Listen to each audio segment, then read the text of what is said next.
Hello అండి, అందరికీ నమస్తే. నేను మీ Gauravakrishna. Welcome back to our channel wall poster. ముందుగా మన mega power star Ram Charan గారికి ఒక విషయంలో థ్యాంక్స్ చెప్పాలి, ఇంకో విషయంలో కంగ్రాట్స్ చెప్పాలి. సో కంగ్రాట్స్ దేనికో మీకు అందరికీ తెలిసిన విషయమే. చిరంజీవి గారి కోరిక ఏదైతే ఉండేనో ఆ కోరికను ఫైనల్గా రామ్ చరణ్ ఉపాసన దంపతులు నెరవేర్చడం జరిగింది. వాళ్ళకు నిన్న ట్విన్స్ జన్మించడం జరిగింది. ఒక అబ్బాయి, ఒక పాప. అంటే ఫైనల్గా చిరంజీవికి వారసుడైతే వచ్చేసాడు. సో మెగా ఫ్యామిలీకి వారసుడైతే వచ్చేసాడు. సో అదే వాళ్ళు కోరుకోవడం జరిగింది. సో ఫైనల్గా వారసుడు వచ్చేసాడు. Congrats to mega family. Next thanks దేనికి అంటే, రామ్ చరణ్ గారు ఏదైతే మాట చెప్పడం జరిగిందో ఆ మాట నిలబెట్టుకున్నారు. 500 మంది డాన్సర్స్కి ఏదైతే జీవిత బీమా అని చెప్పి ఆయన మాట్లాడడం జరిగింది, దానికి సంబంధించి ఆయన కంప్లీట్ చేయడం జరిగింది. ఆయన సొంత ఖర్చులు 50 లక్షల రూపాయలు పెట్టుకొని దాన్ని కంప్లీట్ చేయడం జరిగింది. బేసిక్గా ఇది మెగా ఫ్యామిలీకి కొత్త ఏం కాదు, అది వాళ్ళ రక్తంలోనే ఉంది. ఎదుటి వాళ్ళకి సహాయం చేయడం అనేది ప్రతి ఒక్కరు వాళ్ళ ఫ్యామిలీలో అందరికీ ఉంది. అది చిరంజీవి గారి దగ్గర నుంచి మిగతా వాళ్ళందరికీ వచ్చింది. చిరంజీవి గారు 1998లో ఏదైతే చిరంజీవి చారిటబుల్ ట్రస్ట్ను ఓపెన్ చేయడం జరిగిందో దాని ద్వారా కొన్ని సేవా కార్యక్రమాలు చేయడం, సహాయ కార్యక్రమాలు చేయడం, ఏదైనా విపత్తు జరిగినప్పుడు వాళ్ళకు అవసరమైన సామాగ్రిని ఇవ్వడం, అలాగే చిరంజీవి బ్లడ్ బ్యాంక్ నుంచి కొంచెం తక్కువ కాస్ట్కే బ్లడ్ దొరకడం, కొన్ని సందర్భాల్లో ఫ్రీగా కూడా బ్లడ్ ఇవ్వడం, అలాంటి కార్యక్రమాలు సేవా బ్లడ్ సంబంధించిన డొనేషన్ కార్యక్రమాలు కూడా చేయడం.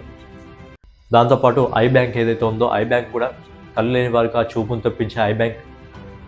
అలాగే కరోనా టైంలో కూడా ఆయన సినీ కార్మికుల కోసం ఒక చారిటబుల్ ట్రస్ట్ను ఓపెన్ చేయడం జరిగింది. కరోనా క్రైసిస్ చారిటీ అని చెప్పి ఒక ట్రస్ట్ను ఓపెన్ చేయడం జరిగింది. దాని ద్వారా ఎవరైతే సినీ కార్మికులు ఉన్నారో వాళ్ళకి అవసరమైన వస్తువులు, ఫుడ్, మనీ, కొన్ని సదుపాయాలు, శానిటైజర్లు, మాస్కులు అలాంటివి చాలా కూడా అందించడం జరిగింది కరోనా టైంలో కూడా. అలాగే కరోనా టైంలో ఆక్సిజన్ సిలిండర్లు కూడా పంపించడం జరిగింది. అలాంటి కరోనా టైంలో కూడా ఎవరికైనా ఇంపార్టెంట్, చాలా అర్జెంటుగా బ్లడ్ అవసరం అనుకుంటే అలాంటివి కూడా చేయడం జరిగింది. అలాగే చిరంజీవి గారి పేరు చెప్పి వాళ్ళ ఫ్యాన్స్ కూడా చాలామంది రక్తదాన శిబిరాలు కూడా ఏర్పాటు చేయడం జరిగింది. ఏంటంటే ఇదంతా చిరంజీవి గారి దగ్గర నుంచి సహాయ కార్యక్రమం అనేది మొదలు కావడం జరిగింది.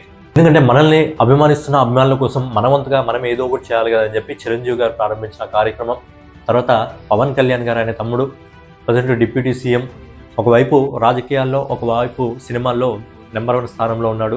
సో ఏంటంటే పవన్ కళ్యాణ్ గారు రాజకీయాల్లోకి రాకముందే 2007లో కామన్ మ్యాన్ ప్రొటెక్షన్ ఫోర్స్ ద్వారా కొన్ని సహాయ కార్యక్రమాలు చేయడం, ఇలాంటి విపత్తుల సమయంలో, తుఫాన్లు అలాంటివి వచ్చినప్పుడు సహాయ కార్యక్రమాలు చేయడం, వాళ్ళ ఫ్యాన్స్ ఎవరైతే ఉన్నారో ఫ్యాన్స్ కొన్ని సేవా కార్యక్రమాలు చేయడం, అవసరమైన వారికి తన వంతుగా డబ్బు అందించడం, ఇలాంటి కార్యక్రమాలన్నీ ఆయన రాజకీయాలకు రాకముందే చేసేవాడు. చాలా సేవా కార్యక్రమాలు.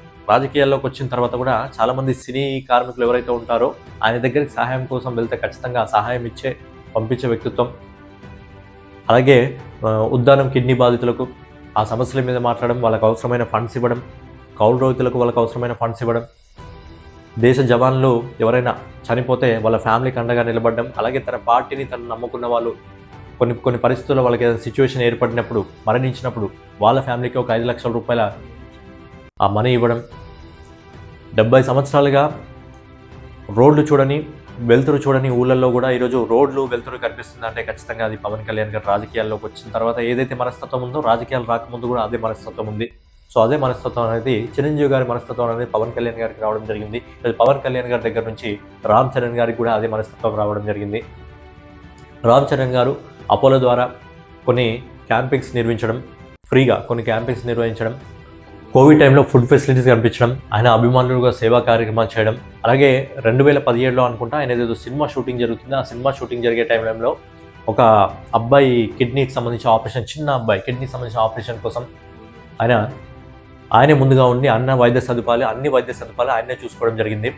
2019లో అనుకుంటా మెగా ఫ్యామిలీకి సంబంధించి ఒక అభిమాని నూర్ అహ్మద్ ఆయన మరణించడం జరిగింది. అయితే అప్పుడే మెగా ఫ్యామిలీ చెప్పడం జరిగింది, వాళ్ళ ఫ్యామిలీకి పూర్తిగా అండగా ఉంటామని చెప్పి. వాళ్ళ ఫ్యామిలీకి 2026 జనవరిలో అనుకుంటా మెగా ఫ్యామిలీ దగ్గర నుంచి రామ్ చరణ్ గారు దాదాపు 10 లక్షల రూపాయలని సహాయం చేయడం జరిగింది. అలాగే రీసెంట్గా 500 మందికి ఆ జీవిత బీమా అది కల్పించడం, 50 లక్షల రూపాయల సొంత ఖర్చులు పెట్టుకొని. సో ఏంటంటే ఇలా ఫ్యామిలీ మొత్తము ఏంటంటే ఒకరి మనస్తత్వము, అన్నయ్య మనస్తత్వం తమ్ముడికి వచ్చింది, తమ్ముడు మనస్తత్వం, ఇలా ప్రతి ఒక్కరికి రామ్ చరణ్ గారికి. ఈరోజు అల్లు అర్జున్ గారు కూడా పోసాని కృష్ణమురళి ద్వారా ఒక 5 లక్షల రూపాయలు 3 అమ్మాయిలకు అందడం జరిగింది. పోసాని కృష్ణమురళికి 5 లక్షల రూపాయలు ఇచ్చి, ఎవరికైనా మీరు ఎక్కువగా సహాయం చేయాలనుకుంటే చేయండి అని చెప్పి ఒక 5 లక్షల రూపాయలు ఇస్తే, అవసరాలు ఉన్న 3 పోసాని కృష్ణమురళి సహాయం చేయడం జరిగింది వాళ్ళ స్టడీస్ కోసం. వాళ్ళ పేర్లు వచ్చేసి రష్మిత, రాజేశ్వరి, షకీనాబాయ్. వాళ్ళ 3 చదువుల కోసము సహాయం అందింది. సో ఆ సహాయం అందించింది, వెనకాలండి అందించింది ఎవరు అంటే అల్లు అర్జున్ గారు. ఇక అల్లు అర్జున్ గారు రీసెంట్గా ఆయన తప్పు ఉందా లేదా అని పక్కన పెడితే తన వల్ల ఒక కుటుంబానికి ఇబ్బంది కలిగింది కాబట్టి శ్రీతేజ్ కుటుంబం ఏదైతే ఉందో ప్రజెంట్ శ్రీతేజ్ కుటుంబానికి అండగా నిలబడుతూ శ్రీతేజ్ ఆరోగ్యానికి సంబంధించిన అంత డబ్బులు ఖర్చు కూడా ఆయన చూసుకోవడం జరుగుతుంది. అలాగే కేరళలో ఒక అమ్మాయిని దత్తత తీసుకొని అడాప్ట్ చేసుకొని ఆ అమ్మాయికి సంబంధించిన స్టడీస్